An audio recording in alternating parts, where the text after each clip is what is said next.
Hello, hello. Let's see if this works. So, oh my gosh, I think it's working. So I'm using OBS for the first time in like a year, maybe more, maybe like a year and a half. Very cool, I think it's working. And I couldn't remember how to use it. Let me just check on the other browser. Nice. So this is not actually my normal stream background. It's just an image, but I couldn't find mine, basically. I had one made and I never used it. But let's get to the point. I'm Kristin, you're watching Traveling with Kristin, and today is day 17 of 90 live streams in a row on YouTube, and it's 10 p.m. and I'm in my office at Co-working Bansko. I don't know why there's a unicorn raft in the room, but I thought it should be on the stream because it was here, so why not? Because unicorns are a thing, and you know what's also a thing, a unicorn thing, is accomplishing really ambitious goals. So that's what I wanted to talk about today, just for a few minutes. I didn't tell many people this when I first did it, but I posted an article on Medium last year that was basically a list of 100 goals that I wanted to accomplish in 180 days. And I ended up accomplishing about half of those goals. And so I wrote a follow-up article to it, and I published that yesterday on Medium, and it's been getting I've been receiving a lot of messages about it and questions and things like that. So since it's still January and it's the beginning of the year and people are really looking forward to the year and all of the things that they can possibly accomplish, I wanted to give some of my tips of how I did that, basically.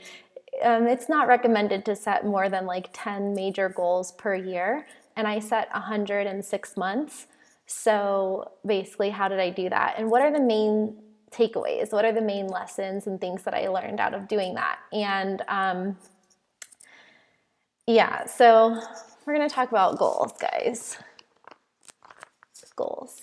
But why would you specifically care about goals? I mean, I think if you are watching this video, if you have subscribed to my channel, then it's because you have a goal to do something, to live the best version of your life, to be the best version of yourself, to travel around the world, to find a better job, a job that you love, to work for yourself, to start an online company, something.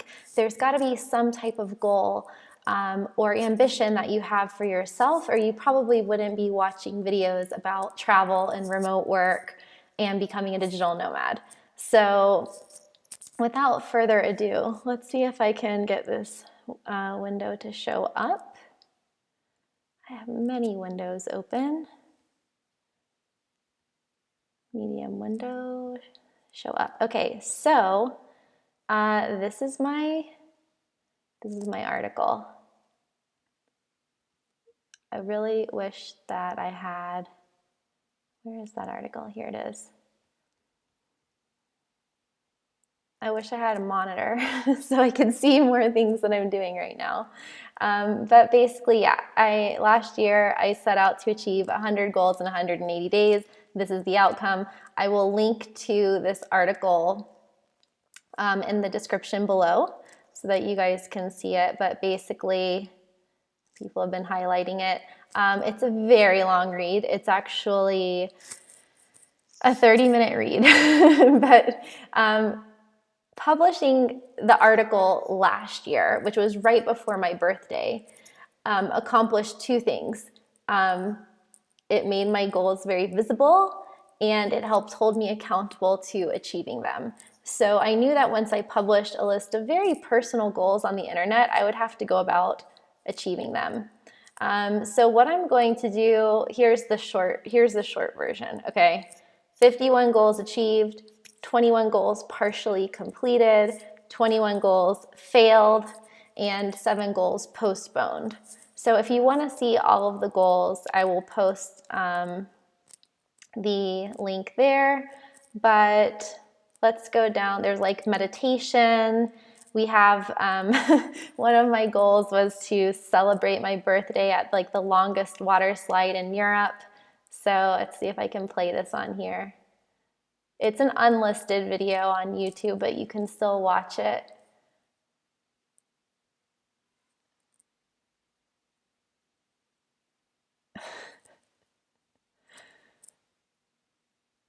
I hope you can hear it.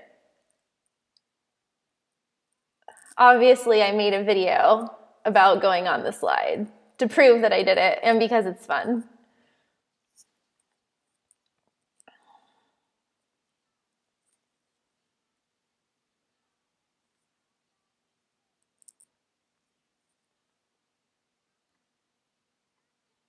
Anyway, you get the idea. Well, you can see me go down the slide, I guess.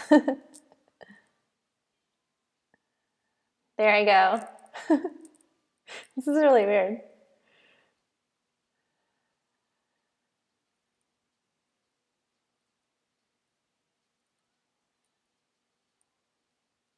Anyway, it's only a minute long, but, well, whatever. There's like a few more seconds, but it's pretty funny. It was fun. It was a good day. Like basically a bunch of us from here in this co-working space, not this one, but one down the street, same company, we went down this slide. So anyway, there's a lot of different goals on here. There's goals from personal goals to professional goals and everything in between. So let's go down to lessons. Lessons learned. There we are. Lessons learned from this experiment, because goal achievement is a learned skill, guys. The main thing that I've learned in trying to achieve 100 goals is that a lot of the goals are easier than you think. So if you've had a lot of goals for many years, they're probably not rocket science to figure out. Like it's like a universal thing. Like the universe might not know the difference between $10 and $100, and one goal might seem less realistic to you, but it might not be that unrealistic.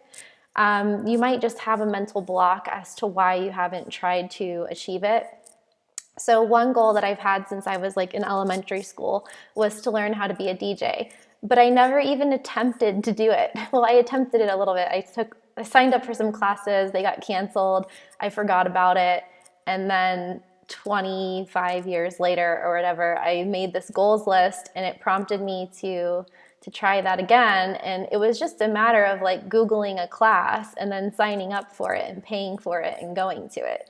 So in 1 week, I learned something that I've been wanting to learn for like 2 decades. So if there's something that you've just been thinking of getting around to it, like you just have to do it.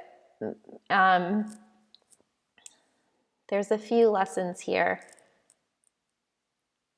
but I'll scroll to, well, let's talk about a couple of, basically, yeah, that's it. Some goals are easier to achieve than you might think they are, and basically the process is about writing them down, making them visible, and referring back to them on a regular basis. So if you have a goal and it's just in your head and it's not going to do anything, you have to write it down, you have to remind yourself of it often, and look at it all the time. So what I did was I planned out my days, I looked at my goals every single day, I chose specific goals to work on that week or that month, and then I broke them down into small steps.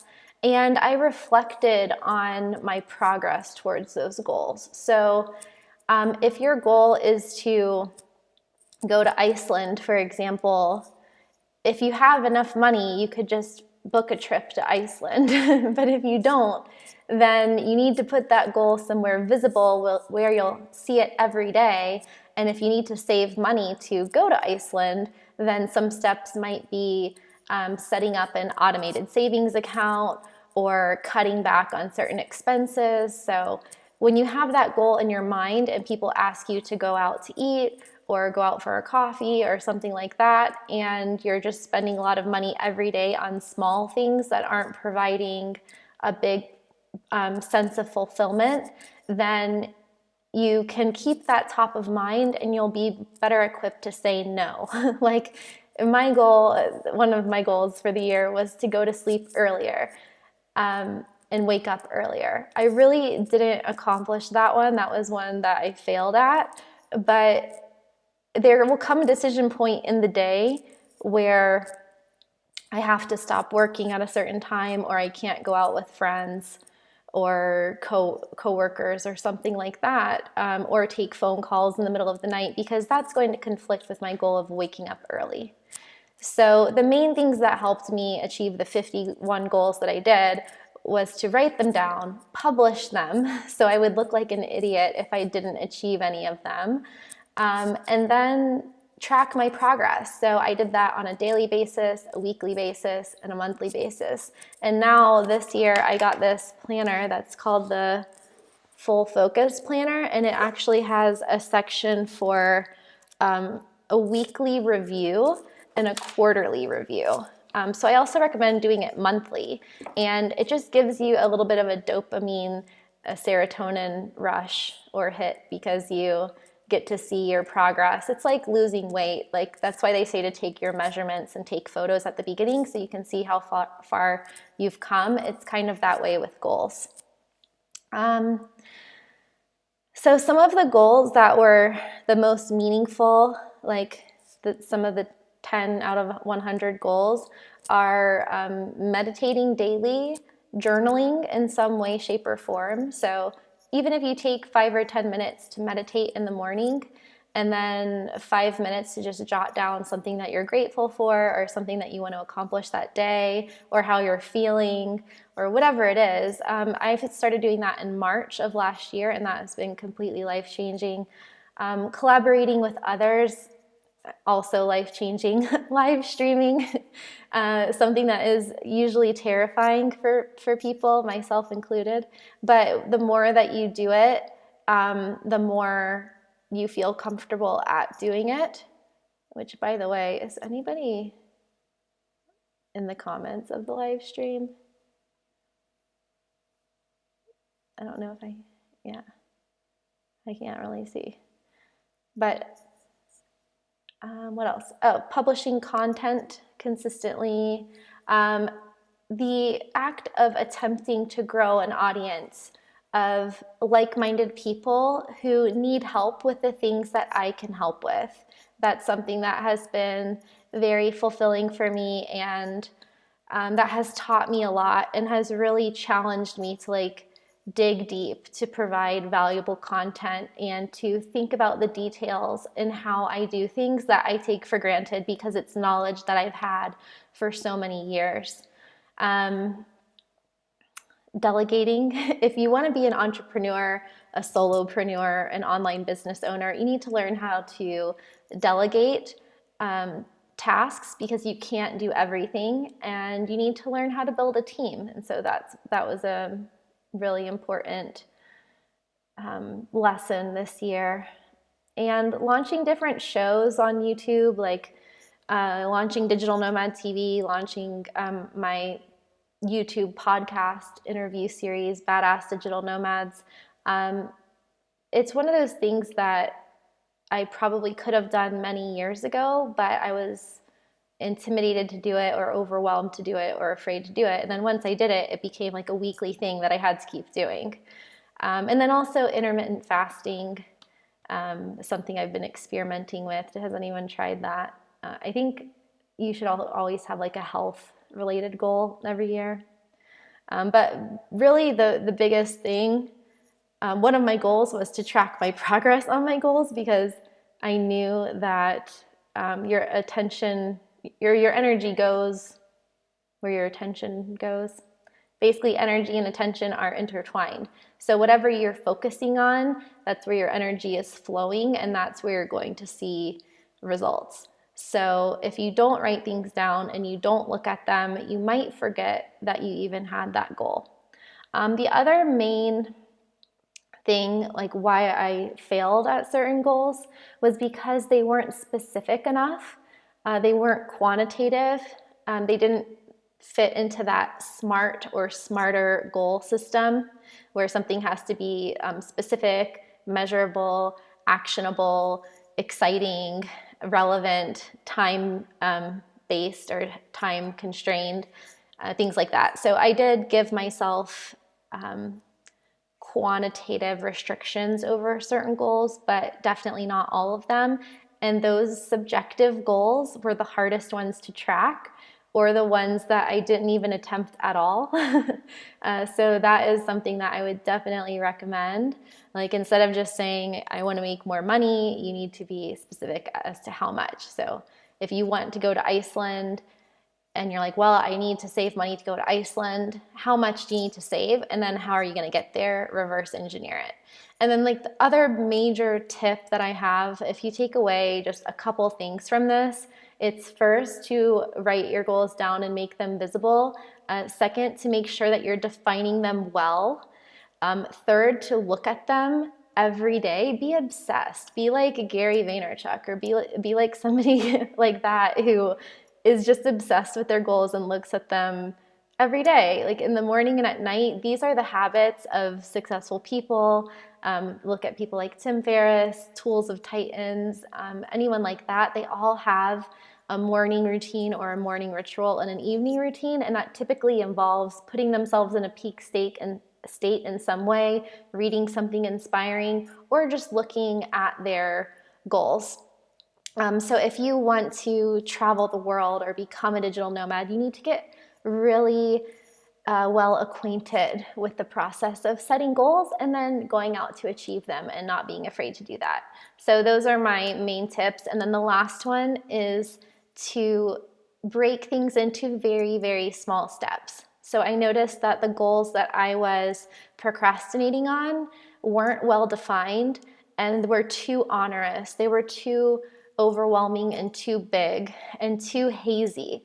So break them into very, very small steps. The concept or the goal of becoming a digital nomad, becoming location independent, in and of itself can mean many different things. And it means different things to everyone, and that is not a good enough goal on its own. So you need to put a time limit on it. You need to put a goal as to what you will do for work. And you need to really break it down and spend time doing that before postponing it, or before writing it off, or before just basically throwing things at the wall to see what sticks. So if you guys want to read the whole article, it's on Medium. And how I've adjusted my goals for this year is I have less of them, but they are more clearly defined. So you can see everything here step by step, what I did, my top tips for achieving your goals. And yeah, let me know what your goals are for 2019 and if there's anything that I can do to help you guys achieve them. If you want to join my Facebook group, you can get some public accountability. You can post a date or a deadline for when you're going to achieve a goal, what that goal is, and you can also post it in there so that we can give you feedback on it as to whether it's specific enough or how you'll be able to measure it or things like that. So one of my goals was to see the sunrise as much as possible, but I didn't have a way of tracking how many times I saw the sunrise, and I didn't define like what time, the sun rises at different times every day in the year, things like that. So sometimes you might think a goal seems simple in your head and you're like, yeah, I'm going to do that. But then when it comes down to the practicality of it on a day-to-day basis, you need to put some more thought to it. So let me know. Let's get rid of that. So let me know, guys, what are your goals for 2019? Do they have to do with travel? Do they have to do with business? Do they have to do with freedom, becoming location independent or a digital nomad? Do they have to do with your family or finding a new job? let me know what they are, and I hope to see you back tomorrow on another episode of Digital Nomad TV. I wasn't going to stream from the co-working space today. I was actually going to stream from the hot springs where everybody went to have a hot springs night here in Bulgaria, but I was working late. So another tip is to plan ahead and finish your day earlier if there's a fun co-working event in the evening. But if not, you got to be responsible and do your work. But at least I have this unicorn raft to keep me company. All right, guys, that is it for my first OBS stream on YouTube. And I'll see you guys tomorrow here on Traveling with Kristin. Bye-bye.